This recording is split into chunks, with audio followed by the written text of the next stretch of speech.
Bonjour à tous, bienvenue à ce premier épisode de Pokémon Go avec micro. Je suis là aujourd'hui pour vous montrer comment bien capturer vos Pokémon. Donc, on va commencer avec ce premier Pokémon qu'on voit tout juste ici à l'écran. Donc, un beau Makuhita. Première chose qu'on peut observer sur notre écran, c'est le petit symbole en haut à droite de nuage. Donc ça veut dire que ce Pokémon-là va nous donner un petit peu plus de poussière d'étoile lorsqu'on va le capturer. Donc, ça peut être intéressant de capturer ceux-là en premier. Si on quitte ici, vous remarquerez qu'autour du Pokémon, il y a comme une espèce de petit courant d'air. Ben, c'est ça qui nous indique que ce Pokémon-là va nous donner plus de poussière d'étoile. Donc, si on veut le capturer, premièrement, lorsqu'on touche sur notre Pokéball, on voit une couleur. Donc, on voit la couleur du cercle qui est présentement jaune. Donc, ce jaune-là nous indique que le Pokémon va être un petit peu difficile à capturer.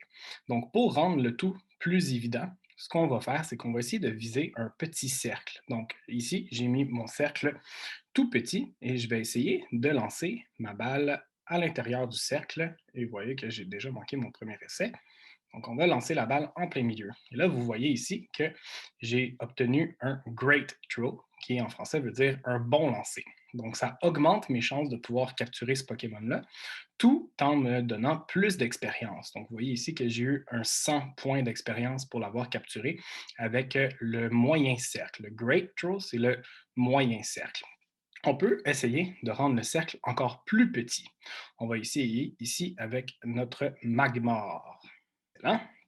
Donc, on sait que notre Magmar, Magmar est typiquement un Pokémon un petit peu plus difficile à capturer. Donc, vous voyez que son cercle est un petit peu plus foncé que celui de tantôt. Il est orange.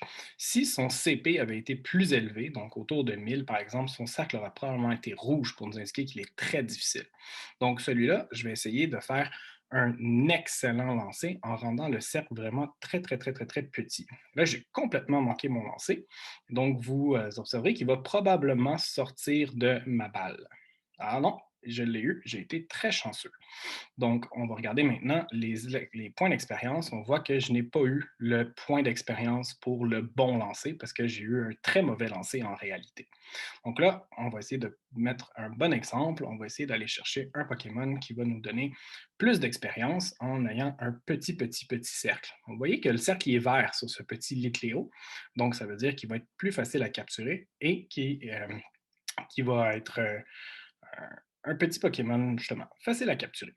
Donc, en faisant un lancer excellent comme je viens de faire, je m'assure presque la capture du premier coup, surtout que son cercle était vert. Et remarquez que le bonus d'expérience pour l'excellent, il est vraiment excellent. Bon. Donc, vous voyez que j'ai un excellent lancer. Ça m'a donné un 1000 points d'expérience, qui est vraiment bon lorsqu'on veut monter de niveau rapidement. Vous aurez probablement remarqué que je fais des lancers avec une courbe. Donc, ce lancer avec une courbe augmente mes chances de le capturer et en plus me donne plus d'expérience. Donc, c'est pour ça que je fais typiquement toujours des lancers avec courbe. Si je fais un lancer pas de courbe, donc comme ça ici, donc un lancer droit, vous remarquerez dans l'écran des points d'expérience que j'aurai un petit peu moins d'expérience que précédemment. Ça ne donne pas énormément d'expérience de faire des lancers courbes, mais si on les fait toujours, toujours, toujours, ça finit par s'accumuler. Et vous voyez ici que je n'ai pas le bonus Curveball Throw, j'ai juste le bonus Nice Throw qui était le gros cercle. Donc vous aurez compris qu'il y a 4 possibilités. On peut avoir un mauvais lancer qui ne nous donne pas de points d'expérience particulier. On peut avoir un bon lancer, un très bon lancer et un excellent lancer. Donc, on essaie toujours le plus possible de faire des excellents lorsque c'est possible. Lorsqu'on a un Pokémon difficile à capturer devant nous, donc on va regarder ici si j'en ai un qui est difficile à capturer. Je pense que lui, justement, il est difficile à capturer. Donc, il est jaune foncé. Moi, ce que je peux faire pour le rendre plus facile, c'est utiliser une baie. Donc, vous voyez ici que j'ai 4 types de baies.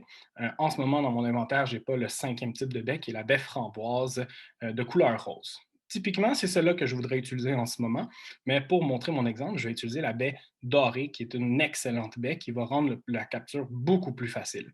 Donc, remarquez la couleur du cercle une fois que je vais avoir mis ma baie dorée de ce beau Chansey. Vous voyez qu'il est rendu vert, donc ça m'indique qu'il va être beaucoup plus facile à capturer.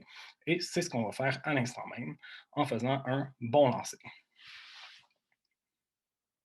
Et donc, mes chances de le capturer sont très, très grandes, étant donné que j'ai fait un lancer courbe, un bon lancer et en plus, j'ai mis une baie framboise dorée.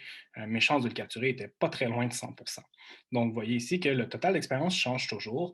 On obtient de la poussière d'étoile et on obtient des bonbons pour chaque capture. Donc, ça sera tout pour ce premier épisode.